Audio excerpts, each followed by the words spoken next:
जय Hind dear student. I hope आप सभी स्वस्थ होंगे, मस्त होंगे और पढ़ाई भी आपकी अच्छी ढंग से चल रही होगी। तो आज इस वीडियो में हम आप लोगों के लिए लेकर आए हैं क्लास 12 हिंदी के मोस्ट इम्पॉर्टेंट टॉपिक रस, छंद और अलंकार। ये जो है 6 नंबर के आपके जो है क्वेश्चन आपके जो बोर्ड एग्जाम में पूछे जाते हैं और ये बोर्ड एग्जाम की दृष्टि से काफ़ी इम्पोर्टेंट है।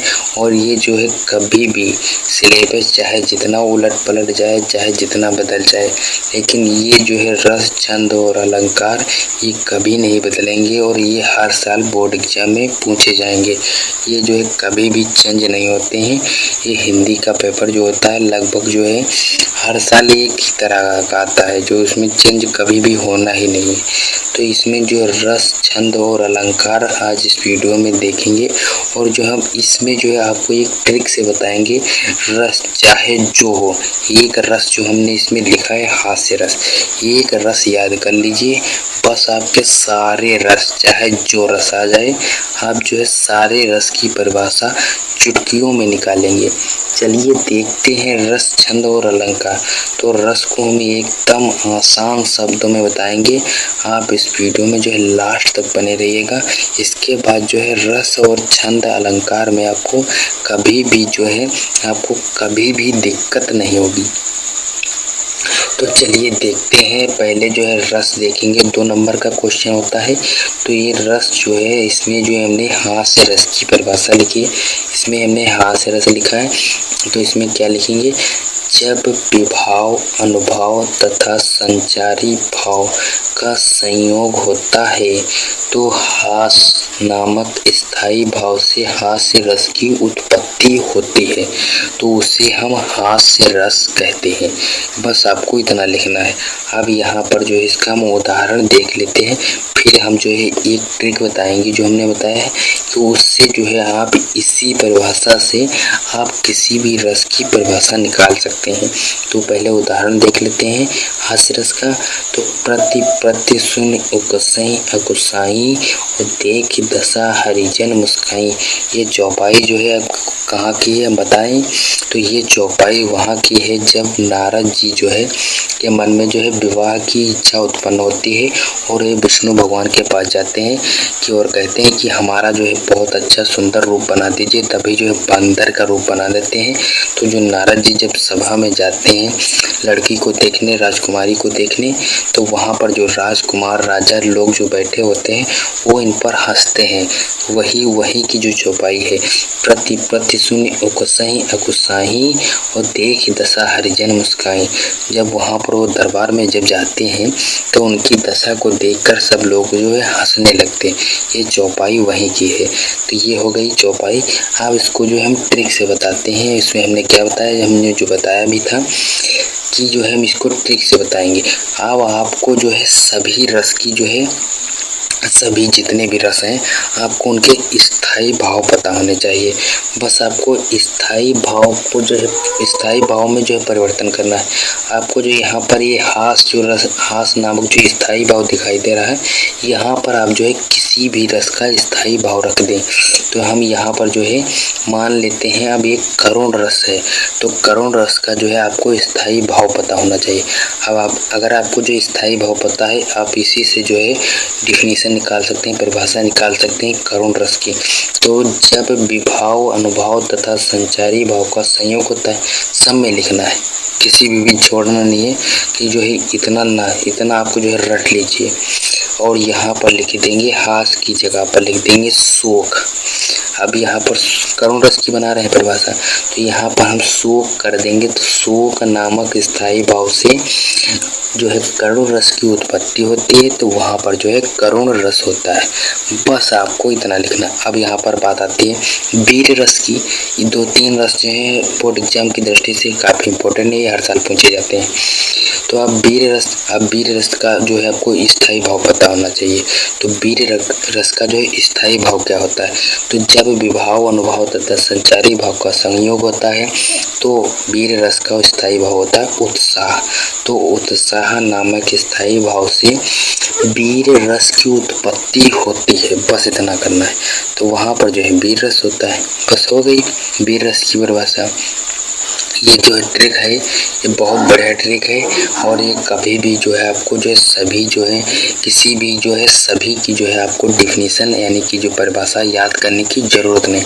बस आपको इतनी ही ट्रिक से आप जो है सारे रस की परिभाषा याद कर सकते। बस आपके जो रस इम्पोर्टेंट है 2-4 रस जो है इम्पोर्टेंट है, आपको उनकी जो है उनके स्थायी भाव पता कर लीजिए, याद कर लीजिए, बस आपके जो है रस कंप्लीट हो जाएंगे। 2 नंबर आपके कभी भी छूटेंगे नहीं हाई स्कूल इंटर दोनों में बोर्ड एग्जाम में। तो चलिए देखते हैं अलंकार। तो अलंकार भी आपका जो है 2 नंबर में बोर्ड एग्जाम में पूछा जाता है और अलंकार इसमें हम 2-3 बताएंगे। बस आप जो है 2-3 जो हम इसमें बताएंगे आप 3 ही रट लीजिए, आपको एक अलंकार बोर्ड एग्जाम में मिल जाएगा। तो सबसे पहले है उपमा अलंकार। तो उपमा अलंकार में क्या है, जहाँ पर उपमेय की तुलना उपमान से समानता के आधार पर की जाती है वहाँ पर उपमा अलंकार होता है। उदाहरण के तौर पर जैसे है फूलों सा चेहरा तेरा, तो यहाँ पर तुलना किसकी जो है किससे की जा रही है, फूलों सा चेहरा। अगर कोई किसी का चेहरा है वो कैसा है, किसके आधार पर तुलना, तो इसमें क्या लिखा, उपमेय की तुलना यानी कि जो अंतर बताया जा रहा है उपमान की समानता के आधार पर। तो किसी का जो चेहरा है फूलों सा चेहरा तेरा और कलियों सी मुस्कान है, तो उसकी जो मुस्कान कैसी है, कली कि कोई कली है, कलियों की जो है कलियों से उसकी मुस्कान है। बस यही जो होता है उपमा अलंकार हो जाता है। अब इसमें जो देख लेते हैं दूसरा अलंकार। तो दूसरा अलंकार है रूपक अलंकार, ये भी काफ़ी इम्पोर्टेंट है। तो यहाँ इसमें क्या लिखेंगे, जहाँ पर उपमेय में उपमान का भेद रहित आरोप हो वहाँ पर रूपक अलंकार होता है। तो उदाहरण के तौर पर जैसे है चरण कमल बंदों हरि राई, तो ये हो गया रूपक अलंकार। अब जो है इसमें तीसरा जो अलंकार है श्लेष अलंकार, ये भी इम्पोर्टेंट है। इसमें हमने जो तीनों अलंकार है श्लेष अलंकार भी बता दें और रूपक अलंकार और जो है उपमा अलंकार, ये तीनों अगर आप अलंकार देख लेंगे तो आपके बोर्ड एग्जाम में ये तीनों में से एक अलंकार आपको जो है मिल जाएगा। तो श्लेष अलंकार में क्या लिखना है आपको, जहाँ पर जो है कोई शब्द एक ही बार आए लेकिन उसके अर्थ अलग अलग हो जाए तो वहाँ पर जो है श्लेष अलंकार होता है। उदाहरण के तौर पर जैसे है जो है एक हमने दोहा ले लिया रहीम बाबा का कि रहीमन पानी राखिए बिन पानी सब सोन और पानी गए न उबरे मोती मानुष चून। तो ये उदाहरण हो गया श्लेष अलंकार का। बस आपको 3 अलंकार आपको रटने हैं, याद नहीं करने हैं, रटने हैं। बस आपको रटने हैं, बस आपको ये तीनों अलंकार में से एक अलंकार आपको बोर्ड एग्जाम में मिल जाएगा। 2 नंबर अलंकार के पक्के हो गए, 2 नंबर जो है आपके रस के पक्के हो गए। आप देख लेते हैं रस हो गया, अलंकार हो गया, छंद बचा है। तो छंद भी देख लेते हैं, 2 नंबर का आपका जो है बोर्ड एग्जाम में पूछा जाता है, तो आपके 6 नंबर इस वीडियो से पक्के हो जाएंगे। तो चलिए देखते हैं छंद। तो इसमें जो है छंद में क्या है, दोहा और सोरठा चौपाई। इसमें हमने दोहा और चौपाई आपको बताएंगे, ये आपको अथवा में मिल जाएंगे। तो हम सबसे पहले देखेंगे दोहा क्या होता है। तो यह एक अर्ध सममात्रिक छंद, अर्ध का मतलब आधा और सम का मतलब जो बराबर मात्रिक, यानी कि जो इसकी मात्राएं होंगी वो आधी बराबर होंगी। तो अब ये चलिए देखते हैं। तो इसमें क्या है, इसमें जो है 4 चरण होते हैं और पहले और तीसरे चरण में 13 मात्राएं होती। इसके कहने का मतलब है अर्ध सम मात्रिक। इसके जो इसमें 4 चरण होते हैं तो इसमें जो 2 चरण होंगे वो बराबर होंगे, 2 चरण होंगे वो बराबर होंगे, दोनों जो है दोनों से अलग होंगे। तो 13 मात्राएं होती पहले और तीसरे चरण में और तथा दूसरे और चौथे चरण में 11 मात्राएं होती हैं। तो ये हो गया दोहा। अब इसका उदाहरण क्या है, उदाहरण भी बहुत मस्त है। तो इसमें क्या लिखेंगे, बड़ा हुआ तो क्या हुआ जैसे पेड़ खजूर, पंथी को छाया नहीं फल लगे अति दूर। तो ये दोहा हो गया। तो ये दोहा का उदाहरण हो गया, दोहा का जो है परिभाषा हो गई। आप देखते हैं चौपाई। चलिए देखते हैं चौपाई। तो चौपाई में क्या है, तो यह एक सममात्रिक माने कि जो है इसमें मात्राएं होंगी सब बराबर। इसमें आपको कुछ भी नहीं देखना है कि कौन से चरण में कितनी मात्रा। इसमें लेकिन 4 चरण होते हैं, इसमें 4 चरण होते हैं। प्रत्येक चरण में 16-16 मात्राएं होती है और इसमें जो है अंतिम 2 वर्ण जो है गुरु लघु नहीं होने चाहिए। बस इतना आपको ध्यान रखना है।